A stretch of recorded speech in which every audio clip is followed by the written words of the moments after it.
Good evening again. Today seems to be a day of, for me to speak without slides. The same thing happened even in the previous talk. My slides are a little delayed in coming. But I will nevertheless start to speak the topic that has been assigned to me. The first part of my talk is about obesity in general, the scope of the disease and what we are dealing with. As has been said so many times today, obesity is the mother of all diseases, and that is the reason that we need to take care of the disease. The next question that comes is, who should take care of this disease? We find that because obesity has never been in our curriculum, in our college days, in even our postgraduate days, we find that we do not deal with obesity in the way that we should, because we've never really been taught as healthcare professionals as to how to take care of it and how to deal with patients with obesity. And as a result, what has happened is obesity is being dealt with by people who are not really qualified to do so, who do not understand the scientific basis.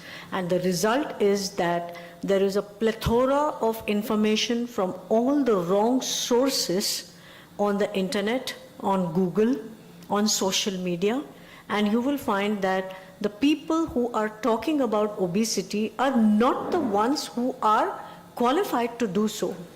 And we now understand as healthcare professionals that we need to take care of obesity, but the problem is that we are competing with all those forces, and it is becoming very difficult to wipe out those kind of forces and bring the scientific realm into the consciousness of the people. It's becoming that difficult. So the first thing that we need to understand, so this is the second part of my talk. I'll just finish what I'm saying. So the important aspect for us to understand is that we need to make people understand that obesity is a disease. Now that obesity is a disease is recognized by some of the developed countries all over the world.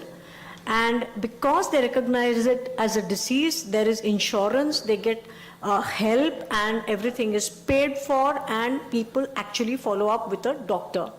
But in our country and in many other countries, obesity is regarded as a cosmetic issue, not really being regarded as a disease, and people think that they can lose weight and gain weight at will by themselves by just eating less and walking more. They think that that is all there is to weight loss. Just eat less, walk more, and then we are fine.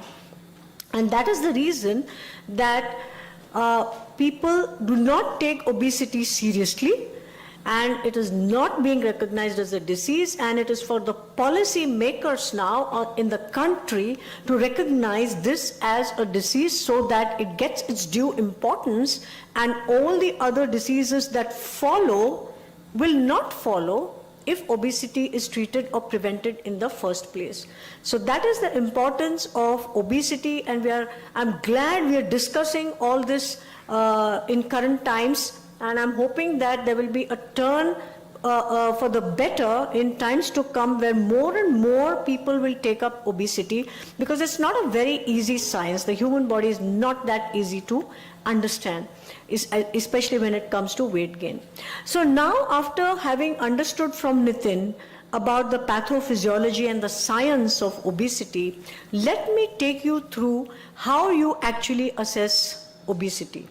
So if I ask a question to this audience, how you assess obesity, I'm sure I'll get the answer. We do the height, we do the weight, and you get a body mass index, and you have a table which tells you, is this person normal weight, underweight, overweight, obese category 1, 2, 3. That's the answer I'm going to get. So why am I dedicating a lecture to assessment of obesity if BMI is all that we need to know?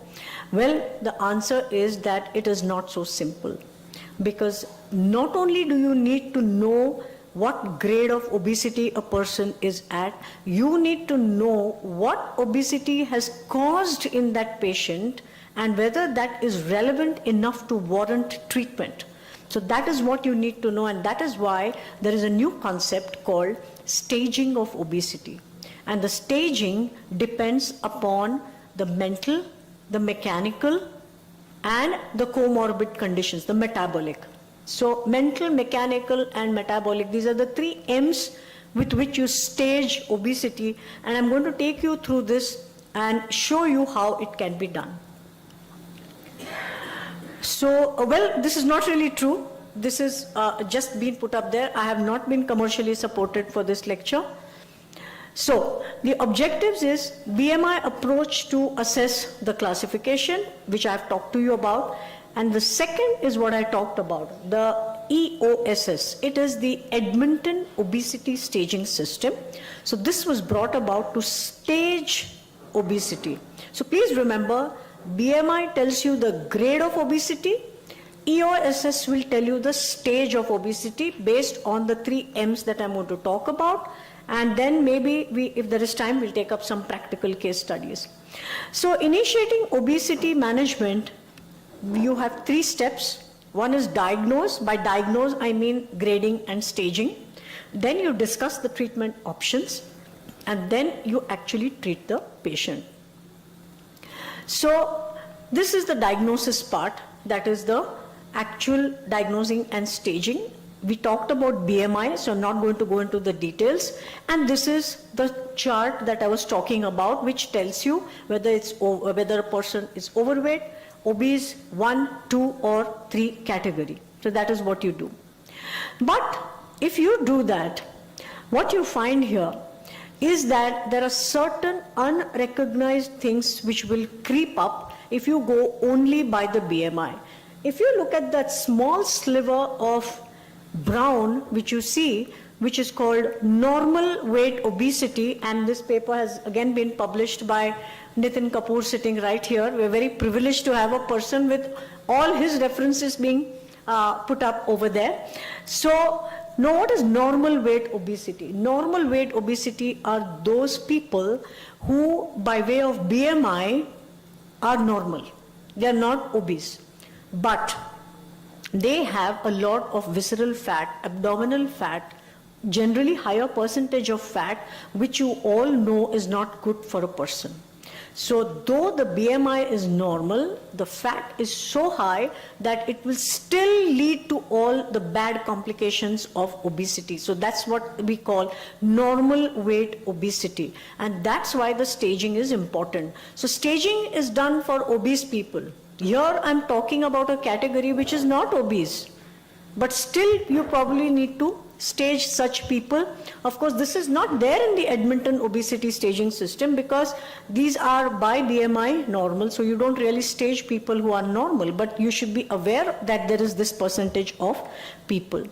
So that brings us to the point of healthy obesity. So is there such a thing as healthy obesity? That means a person has a high BMI, but mentally, mechanically, and metabolically normal. No issues, no diabetes, no blood pressure, but is obese.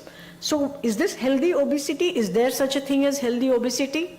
Big question mark. If you ask me, it is a condition in transition. That means there's high BMI today, no problems, but the problems are waiting to happen probably. So that is the transitional stage that I'm talking about. So you have metabolic disorders of all types where you have normal weight, you have obese, then you have metabolically healthy, and you have metabolically unhealthy, all dependent on all these different stages that I'm talking about. Now this is the obesity mortality paradox, something very, very interesting. A normal BMI person who is metabolically healthy has got reduced fat, increase, absolutely ideal, fat, muscle, everything fine, no issues at all. Then you have a person who is actually obese by BMI and is still metabolically healthy, a condition which I talked to you about just now. And the third one is normal BMI but metabolically unhealthy. That is that brown sliver which I showed you in that previous slide, where BMI is normal but not healthy. And the last category is the one who is obese by BMI, who is also unhealthy. This is the typical patient. So you have all these categories. Now, what does this tell you? This tells you that obesity is not just BMI. You need to find out what else the patient has and categorize him like this. So there's a systematic way of categorizing him into one of these four, and this is going to decide the treatment. And that is the reason that you categorize them. So that's what I'm going to show you. So these are limitations of BMI, which I'm not going to go into the details of it. I already told you the limitations of BMI are that you don't assess fat, you don't know if there's more fat, you don't know where that fat is located, whether it's visceral, subcutaneous, nothing. So that's the limitation of BMI. It's just a scale, a number, and an index. That's it. But that doesn't tell you anything. So you need to move beyond that. And this is the clinical staging system for obesity that was first introduced in Edmonton by Dr. Arya Sharma. And both Nitin and I have spent time with Dr. Arya Sharma exactly at the same time as he was developing this particular staging system. So this is what it is in short.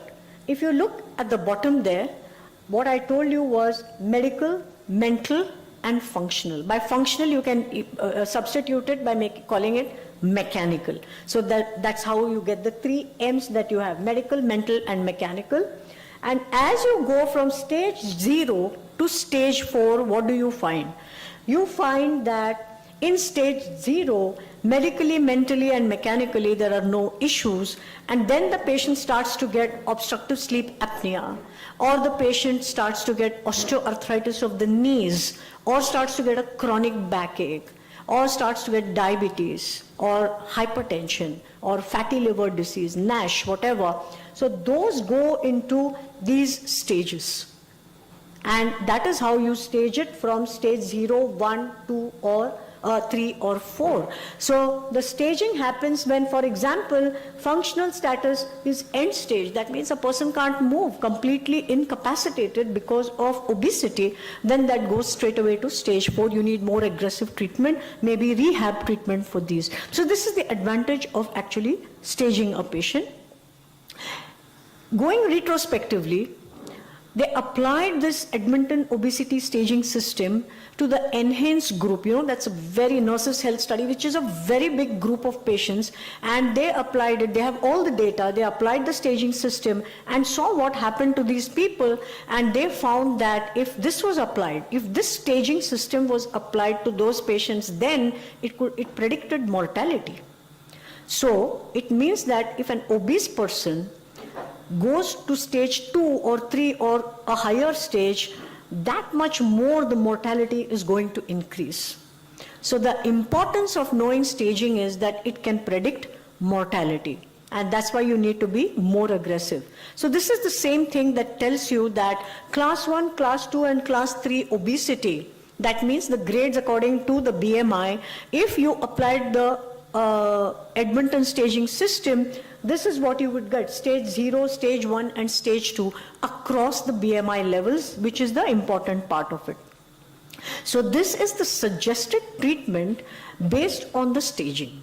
Supposing now you have a stage 3, for example. If you have a stage 3 of Edmonton staging system, that means that the complications are there and they are significantly severe enough to have a level of prevention that is tertiary, and you may need medical or surgical intervention in terms of obesity treatment.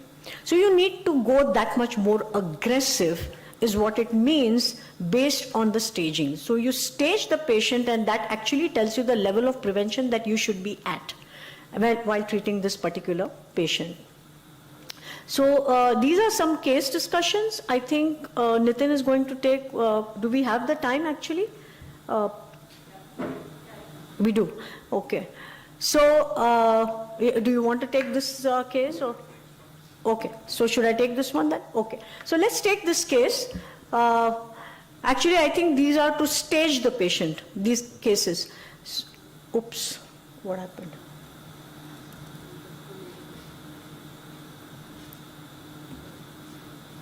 I need to go back to that presentation.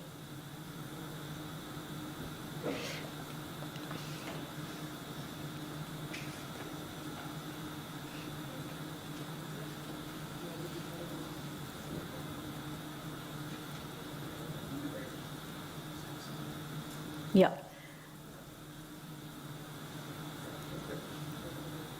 Yes. So this is just to give you a small little overview of the case discussions. So this is a 24-year-old physically active female with a body mass index of 32. Now look at this. This line is important. She has no risk factors. She has no functional limitations. She has no mental health issues. What would you put her as? Grade and stage. What is the grade of obesity, first of all, according to Indian guidelines? She is a BMI of 32. So anything above 30 is grade 3, is basically grade 3 obesity, right? So she's at grade 3 obesity. But what is the staging of her obesity? She's at stage 0. She has no risk factors. No, so if you remember the mental, the mechanical, and the metabolic, there's nothing. So she's at stage 0. So will you be very aggressive? No, you may not be very aggressive, but you will start to prevent everything. You of course tell weight loss, you start to try and prevent diabetes and so on and so forth. So it's not class 1, here it is a higher class, the reason being that Indian guidelines are different, but it is a stage 0 obesity.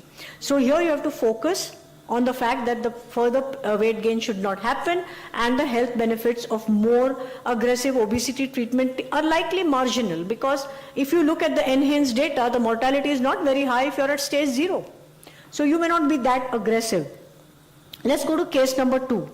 This is a 32-year-old male, BMI of 36. So obviously it is grade 3 obesity, but there's hypertension, there's sleep apnea, and there's depression. So hypertension is metabolic, sleep apnea is mechanical, and depression is mental. But it is not at a very severe stage. So this will fall somewhere between maybe like stage 2 or stage 3 at the most. So clearly this stage there are benefits for treatment. So that also was grade 3. This also is grade 3. There you don't need aggressive treatment, here you need a little more aggressive treatment. That's the importance of doing the staging. So let's do one more. 63-year-old male, BMI is 54. So absolutely morbid obesity by way of BMI. Disabling osteoarthritis, the patient is in a wheelchair, which means he is in the end stage of the functional staging. Severe hypoventilation, that means sleep apnea has gone to the upper limit. Fibromyalgia, generalized anxiety disorder.